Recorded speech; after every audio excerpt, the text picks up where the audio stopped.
Comme d'habitude, enfin non, ça fait qu'une fois, je sais pas si on peut dire comme d'habitude, seulement au bout de 2 fois. Comme 2 fois habitude, cette vidéo du coup est encore sponsorisée par moi-même.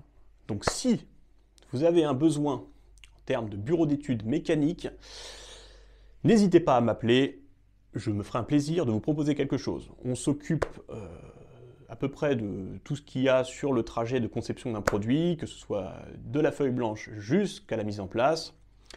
Donc n'hésitez pas, faites-nous part de vos projets et on se fera un plaisir de vous proposer quelque chose. Professionnel ou particulier, parce que étonnamment, des fois il y a des particuliers qui ont besoin de faire des choses un peu sur mesure. Donc n'hésitez pas, voilà. Envoyez-moi un petit mail à l'adresse marquée en dessous et puis voilà, me ferai un plaisir de vous répondre et de vous proposer quelque chose. Allez, bonne vidéo. Bonjour à tous, aujourd'hui on se retrouve pour un nouvel épisode des Tout Savoir Sûr, enfin presque Tout Savoir Sûr, sur la transmission de puissance. Donc on avait déjà vu tout savoir sur les roulements, donc pour faire tourner quelque chose, tout savoir sur les actionneurs, et donc après les actionneurs, il faut transmettre la puissance. Donc on va faire un épisode sur tout savoir sur comment transmettre de la puissance. Alors je vais essayer de faire des analogies avec la voiture, parce que je pense tout simplement que ça parle à beaucoup de monde, et ce sera plus simple à essayer de mettre un petit peu de concret sur tout ça. Donc on va différencier en 3 familles. Donc la première, c'est quand on a 2 axes qui sont parallèles à peu près alignés. La deuxième, c'est quand on a 2 axes parallèles qui sont pas du tout alignés. Et la troisième, c'est quand on a des axes qui ne sont pas parallèles. Donc par exemple, un axe qui tourne comme ça, un qui doit tourner comme ça. Donc on avait vu les actionneurs. L'actionneur, c'est quand on va envoyer un signal, qu'il soit manuel, électrique, ce qu'on veut, et que ça va faire tourner quelque chose. Donc là, par exemple, sur la véhicule, on peut dire qu'on appuie sur la pédale, que ça donne le signal au moteur d'accélérer ou de tourner, et qu'il va se passer quelque chose. On ne peut pas se contenter d'un moteur qui tourne dans le vide, ça sert à rien. Voilà. Donc sur la voiture, on va vouloir par exemple que ça parte sur les roues. Et donc il y a besoin d'un système de transmission de puissance pour aller du moteur aux roues. Voilà. Donc ça c'est un exemple spécifique, mais c'est valable dans tout ce qui tourne. Donc quand on a un axe qui tourne et qu'on a besoin de faire tourner un autre axe plus loin, on va devoir relier les deux, et donc il y a plusieurs façons pour le faire en fonction du cas de figure. Donc la plus simple, c'est tout simplement de mettre une barre entre les deux. On va appeler ça l'arbre de transmission. Donc comme sur une voiture, si on a le moteur qui tourne, que c'est une propulsion qu'il faut aller faire tourner les roues arrière, on va mettre juste une barre entre la boîte de vitesse et le pont, et ça va permettre de transmettre la puissance à l'arrière. Donc on ne peut jamais vraiment mettre une barre toute seule comme ça entre les deux, c'est pour ça que c'est un petit peu intéressant de s'attarder là-dessus, même si ce n'est pas le point le plus pertinent. Il faut toujours garder en tête qu'un arbre qui tourne, il tourne suivant un axe, et que les 2 axes, si on veut les relier, il faut qu'ils soient eux-mêmes sur le même axe. Et ça, c'est un cas qui arrive presque jamais. Donc on va presque toujours être obligé de compenser toutes ces erreurs et ces défauts. Et c'est là-dessus que c'est un petit peu intéressant. Alors il y a 2 principaux défauts à corriger quand on veut faire tourner un axe par rapport à un autre. Les premiers, ça va être les défauts de parallélisme. Les axes peuvent être légèrement comme ça. Ils le sont même tout le temps. Sur une voiture, le châssis, il est souple. Donc vous avez le moteur à l'avant, par exemple le pont à l'arrière. Le châssis, lui, est souple. Donc vous n'allez jamais avoir quelque chose de parfaitement droit. Donc il va falloir un système pour corriger ça. Il y a les systèmes qui permettent de corriger des défauts d'angle. Donc là, c'est tout ce qui va être sur le principe du cardan. Donc sur un pont, il y a assez peu de variations comme ça, donc on n'a pas besoin d'un cardan, parce que les cardans permettent d'avoir des rattrapages jusqu'à, il me semble, presque jusqu'à 45 degrés. Donc là, on n'a pas besoin. Mais par exemple, sur l'arbre de transmission qui envoie la puissance aux roues directement en sortant de la boîte, là, vu que les roues avec les suspensions bougent comme ça, on a un grand débattement de l'arbre de transmission, et là, on met un cardan. Ça permet de rattraper tout ça. Sur l'arbre de transmission qui sortirait de moteur pour aller jusqu'au pont arrière, on n'a pas ce grand débattement, donc on n'est pas obligé de mettre un cardan. On va mettre ce qu'on appelle un accouplement souple, c'est-à-dire qu'on met une pièce entre les 2 parties qui tournent, qui elle est souple. Donc souvent en caoutchouc, dans des alliages de polymère, ça peut être même en métal, mais dans des formes qui ressemblent un petit peu à du ressort, qui permettent d'avoir justement de la souplesse. Et donc cette pièce-là, vu qu'elle est légèrement souple, elle va pouvoir un petit peu se déformer à chaque fois, et donc compenser des éventuelles erreurs.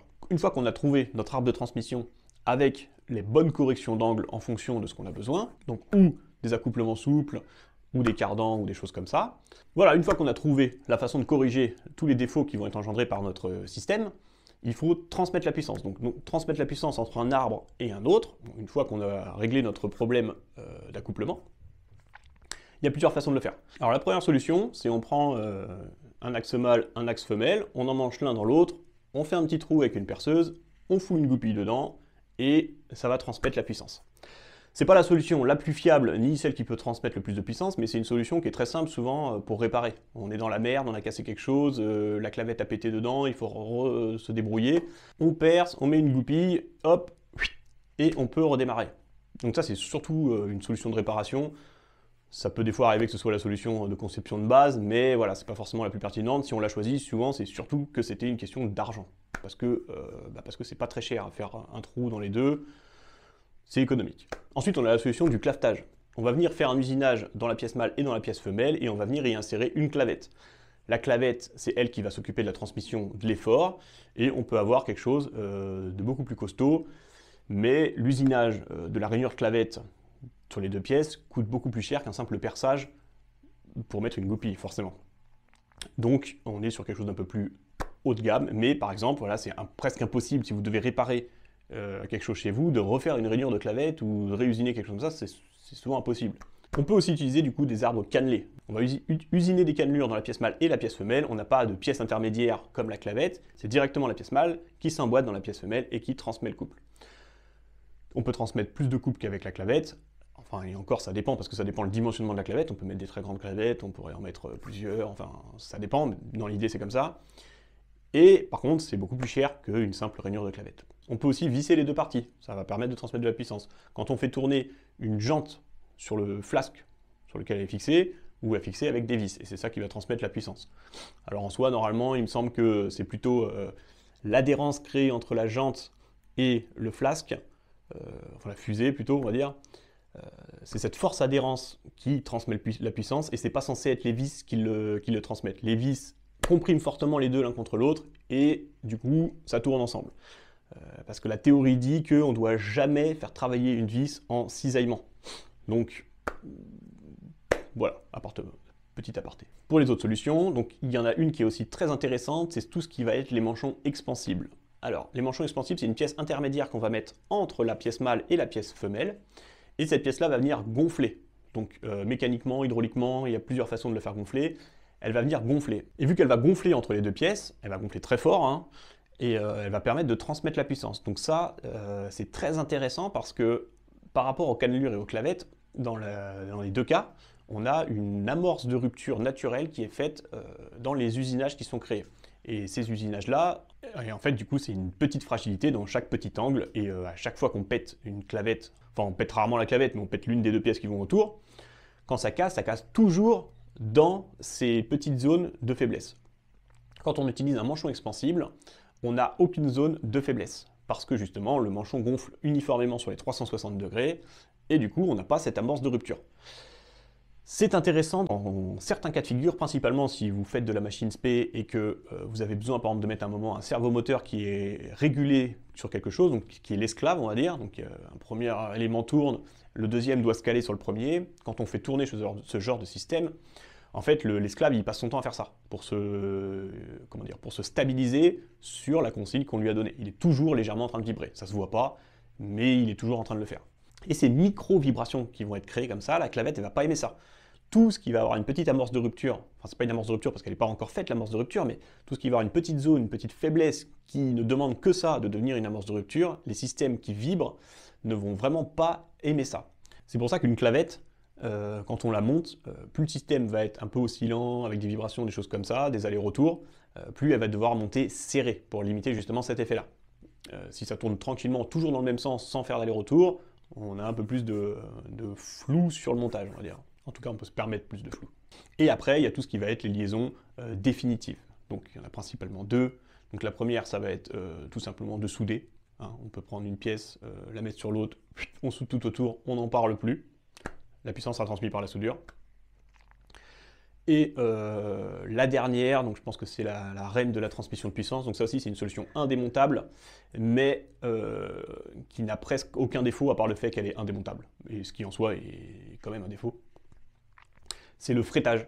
Donc quand on va vouloir fretter deux pièces, on va prendre une pièce mâle, une pièce femelle. En fait, la pièce mâle va avoir quelques microns de plus en diamètre que la pièce femelle, et on va venir mettre la pièce mâle dans un petit bain d'azote pour qu'elle se contracte. On va mettre la pièce femelle au four pour qu'elle se dilate.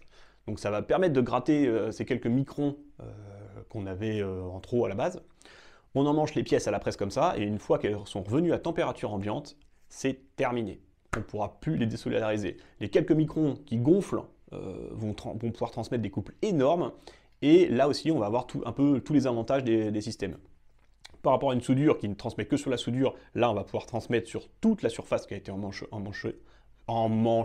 On va pas avoir d'amorce de rupture parce qu'on n'a aucun usinage dedans, donc on va permettre vraiment de transmettre la puissance partout. Donc c'est vraiment très intéressant. Donc par contre économiquement, il faut pouvoir déjà, c'est des ensembles qui sont rectifiés, vraiment bien rectifiés avant d'être emmanchés, parce que justement les tolérances doivent être très précises pour avoir un bon frettage de qualité, parce que la capacité après du frettage à transmettre du couple dépend justement de cette précision à l'usinage dès le début. Donc c'est des spécialistes souvent qui font ça, ils sont habitués à faire du frettage parce qu'on ne met pas le même jeu en fonction de la taille du diamètre à fretter, et c'est pas forcément quelque chose de linéaire. Donc il y a des gars qui sont spécialisés là-dedans, donc c'est pas forcément les montages les moins chers, mais dans certains cas on n'a pas le choix, ça reste quelque chose de très efficace. Par contre voilà, le souci c'est que c'est indémontable. Ce sera impossible de refaire réchauffer la pièce femelle et refroidir la pièce mâle alors qu'ils sont liés ensemble. Voilà, ce sera pas possible, donc ce sera indémontable. Donc voilà, pour tout ce qui est alignement en ligne, grosso merdo, c'est ça. On va presque tout le temps mettre un arbre entre les deux, une pièce de liaison, un accouplement souple qui correspond à la cinématique du système, donc plus type cardan si on a des grosses variations à compenser au niveau de l'angle. Et tout simplement des manchons souples si on a des petites variations à corriger. Voilà, donc comme sur la voiture, on avait le cardan au niveau des roues avant pour corriger l'angle de la suspension, et entre le pont et la boîte de vitesse, donc l'arbre de transmission qui relie les deux. Donc là, en général, on a plutôt tout simplement un accouplement souple, type, comment on appelle ça, un flector, un truc comme ça. Donc voilà, on a fait à peu près le tour pour tout ce qui est transmission dans l'axe. Après, donc la deuxième famille, c'est les transmissions parallèles, pas du tout dans l'axe. Voilà, donc si on prend l'analogie avec la voiture, on va retrouver ça sur le moteur, principalement au niveau de la distribution. On va avoir un vilebrequin qui va tourner comme ça, un arbre à cam qui va tourner comme ça, peut-être un deuxième, voire 4 autres si c'est un moteur en V. Le principe est le même. Donc pour transmettre une puissance entre deux axes parallèles comme ça, décalés, il y a aussi plusieurs solutions, et on va essayer d'en faire un petit peu le tour et de dégrossir. Alors la première, pareil, la plus simple, la plus économique, ça va être tout simplement la courroie. On met un pignon, on met un autre pignon, on met une courroie entre les deux, on tend la courroie, et la puissance va pouvoir se transmettre comme ça. Donc dans les courroies, on va avoir deux principales familles de courroies. On va dire qu'on a les courroies qui ne permettront pas de caler, et les courroies qui vont permettre de caler. Donc dans les courroies qui vont permettre pas de caler, on va avoir toutes les courroies lisses, donc les courroies trapézoïdales, les courroies plates et les courroies rondes, même si j'ai jamais vu des courroies rondes être utilisées pour la transmission de puissance, plutôt pour du convoyage ou des choses comme ça. On va rester sur les deux principales. Donc les courroies plates et les courroies trapézoïdales, grosso merdo, font la même chose. Après c'est plus une question d'encombrement, de choix, de ce qu'on veut, mais grosso merdo c'est à peu près la même chose. Voilà. Avec la différence que les courroies trapézoïdales peuvent être utilisées, on va dire, sur des poulies en brillage, alors je ne crois pas que ça puisse se faire avec des courroies plates qui sortiraient de leur poulie, alors que la courroie trapézoïdale, vu qu'elle est dans un V, elle va pouvoir légèrement, quand ça se détend, elle va pouvoir légèrement un petit peu sortir du V et arrêter de transmettre la puissance. Quand on retend, elle s'enfonce dans le V, et là, hop, elle retransmet la patate. Donc ça, c'est ce que vous avez sur les systèmes, votre tondeuse, quand elle est auto-tractée, une thermique je parle, hein. Auto-tractée, quand vous appuyez sur la gâchette qui fait avancer, vous venez tendre la courroie dans une poulie en V, hop, ça transmet et ça fait rouler les roues. Quand vous lâchez, ça redétend la courroie, elle sort un peu du V, enfin elle reste dedans, mais elle sort du fond de la gorge et ça arrête de tourner. Voilà, vous avez ça sur beaucoup de matériel thermique, parce que le moteur thermique lui tourne tout le temps, donc quand il y a un élément qui ne doit pas forcément tout le temps tourner, en général, vous avez ce système-là. C'est simple, c'est pas cher, ça marche bien, et voilà. Dans les deux cas, donc on est sur des systèmes non calés, ça veut dire que quand une courroie tourne, ça veut dire que quand une poulie tourne, l'autre poulie tourne. Si on a une courroie ou trapézoïdale ou plate, il ne peut pas y avoir de calage entre les deux, c'est-à-dire que ça peut patiner, on ne sait pas vraiment où est l'un, où est l'autre, et on s'en fout complètement. Et dans plein de cas, on s'en fout. Par exemple sur votre voiture, votre courroie d'accessoire est une courroie non calée, parce qu'elle doit juste faire tourner l'alternateur, éventuellement la clim, je sais pas, l'alternateur, la clim, que ça fait tourner ça. On s'en fout. On s'en fiche que ce soit calé l'alternateur. L'alternateur, il faut juste qu'il cavale, et tant qu'il cavale, il fait du courant. Si des fois il y a un peu de patinage entre les deux, ou je ne sais quoi, on s'en fiche complètement. Voilà. Donc il n'y a pas d'intérêt à avoir un système calé. Les deuxièmes familles de courroies, donc ça va être toutes les courroies qui permettent de faire du calage. Donc là, c'est les courroies H, HTD, voilà, il y a différents profils de denture. Même si les principales sont les HTD, je crois que les autres profils sont surtout des profils plus vieux, un peu moins performants, qui existent toujours parce qu'ils sont utilisés des fois dans des vieilles machines ou des choses comme ça, donc on peut les retrouver. Mais principalement, voilà, on va utiliser des profils HTD, donc c'est des profils qui sont un peu sur les développantes de cercle, comme sur les pignons. On verra sûrement plutôt les développantes de cercle sur les pignons. Et ces courroies-là donc permettent de caler, vu que c'est entraîné par des dents, les deux systèmes restent toujours calés ensemble. Voilà. Et ça permet de synchroniser. Et sur un moteur, par exemple, au niveau de la distribution, on est obligé de synchroniser l'arbre à cam avec le vilebrequin. Et donc là, les courroies sont crantées. Après les courroies, on a les chaînes. Donc les systèmes à chaîne, si on se demande s'il y a vraiment une différence avec la courroie, en fait, il n'y en a pas vraiment. Au niveau des performances, les deux font exactement le même boulot. Les critères qui vont permettre de choisir est-ce qu'on prend une chaîne, est-ce qu'on prend une courroie, ne sont pas au niveau voilà, de la performance qu'on va obtenir. La différence, c'est qu'une courroie, déjà, elle travaille à sec. Elle est en polymère, donc il y a bien une lame métallique au milieu, mais c'est du caoutchouc, quoi, on va dire. Et donc le caoutchouc travaille à sec. Déjà, ça c'est un avantage, c'est qu'on peut avoir un environnement ouvert. Alors c'est mieux qu'il n'y ait pas trop de merde qui rentre dedans, mais on n'est pas obligé de créer un bain de lubrification, des choses comme ça, du graissage. Voilà. Si vous allez déjà sur un système à chaîne, vous allez être obligé de le graisser, de le huiler et de garantir que ce graissage soit fait tout le temps. Sinon, elle va fortement se détériorer.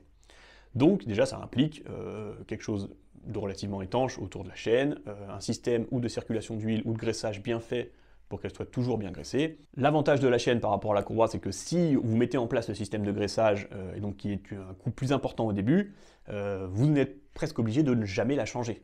Alors que la courroie, elle, on va devoir la changer régulièrement, mais ça compense avec le fait que c'est beaucoup plus simple d'accéder à une courroie en général, parce que justement, elle n'est pas dans cet environnement aussi fermé que la chaîne. Donc en général, il suffit de l'enlever, d'en remettre une autre, et on n'en parle plus, s'il n'y a pas trop de merde autour. La chaîne, elle va aussi avoir le désavantage de faire plus de bruit, parce que les maillons, en fait, ils ont tendance à faire plus de bruit, ça claque plus, c'est plus bruyant, voilà. C'est aussi plus lourd, forcément, la chaîne est plus lourde que la courroie, et quand on est aussi près du moteur, de l'arbre moteur directement, donc de la source d'énergie, souvent on préfère avoir le moins de masse possible autour parce que ça limite la puissance du système. Donc sur des moteurs de toute petite cylindrée, je ne sais même pas si ça existerait vraiment une chaîne sur un moteur de toute petite cylindrée qui a vraiment pas beaucoup de puissance, parce que ce serait, je pense, très pénalisant. Sur une grosse cylindrée, sur un gros allemand de 3-4 litres, ils s'en foutent. À la limite, voilà, la chaîne là, il y a tellement de patates et de couples que ça devient un peu négligeable, donc on se dit, allez, on met un peu plus d'argent au début, c'est plus qualitatif, les gens ça les rassure, on leur met une chaîne, ils n'auront pas la distribution à faire, ils seront contents, et voilà. Donc la chaîne, plus bruyant, un peu plus lourd, dans le fonctionnement, c'est la même chose, et juste, voilà, il faut mettre plus d'entretien, voilà. Donc c'est aussi moins économique. Si on veut faire l'installation d'une chaîne, ça est moins économique. Donc c'est une question de compromis. Souvent, si vous faites une machine industrielle sur un endroit qui va être un peu chiant à atteindre, et que vous n'avez pas envie d'aller faire de la maintenance ici, vous pouvez vous dire, allez, je mets un peu plus d'argent, on va faire un petit système là, ce sera une chaîne, on n'y reviendra plus jamais.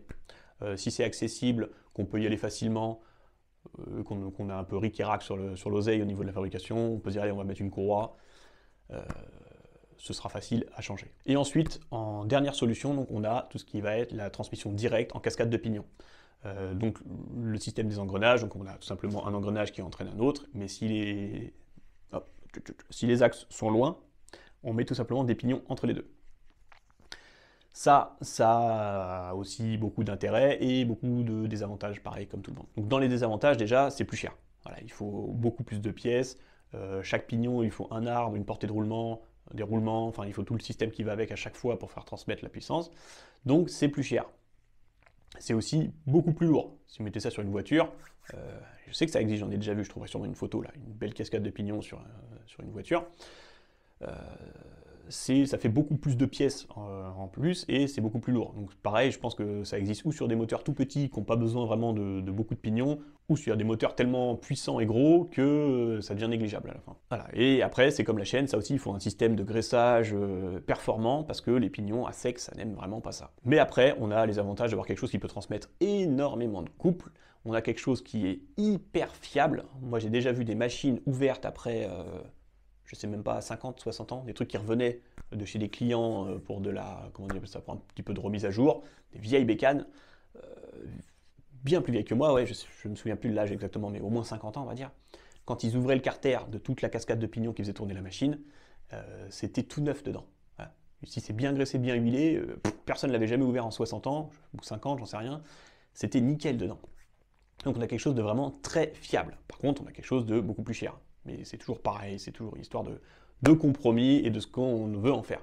Des grosses machines comme ça industrielles qui doivent tourner 24 heures sur 24 et la moindre maintenance est un manque à gagner énorme.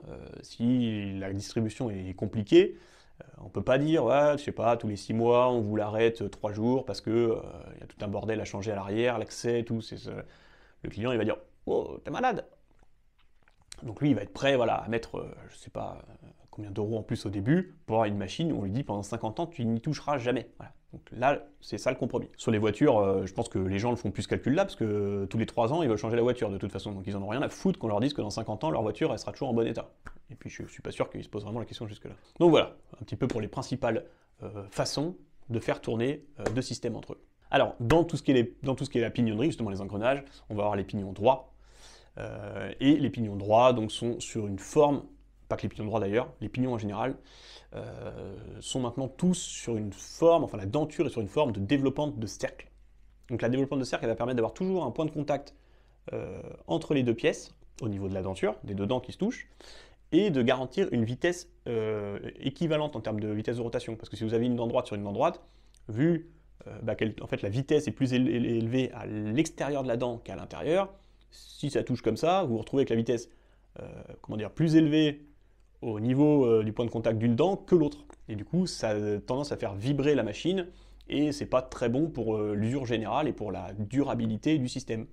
Donc maintenant, tous les pignons sont en forme de développante de cercle, ça permet d'avoir justement synchroniser les vitesses et d'avoir toujours un point de contact efficace et donc de limiter l'usure et d'augmenter donc la durée de vie du système et sa stabilité. Ça limite les vibrations, tous les petits mouvements parasites.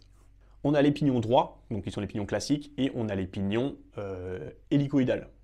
Donc la principale différence, ça va être surtout une question de bruit. Les pignons hélicoïdales en hélice, un peu de travers là comme ça, ils font beaucoup moins de bruit que les pignons droits. Donc toujours pour faire l'analogie à la clôture, quand vous passez la première, la deuxième, la troisième, la quatrième, la cinquième, tant que vous allez dans le sens de l'avance, ça fait pas trop de bruit la boîte, parce que justement ce sont des pignons hélicoïdales, enfin des pignons obliques. Alors pas des pignons obliques, des pignons hélicoïdaux.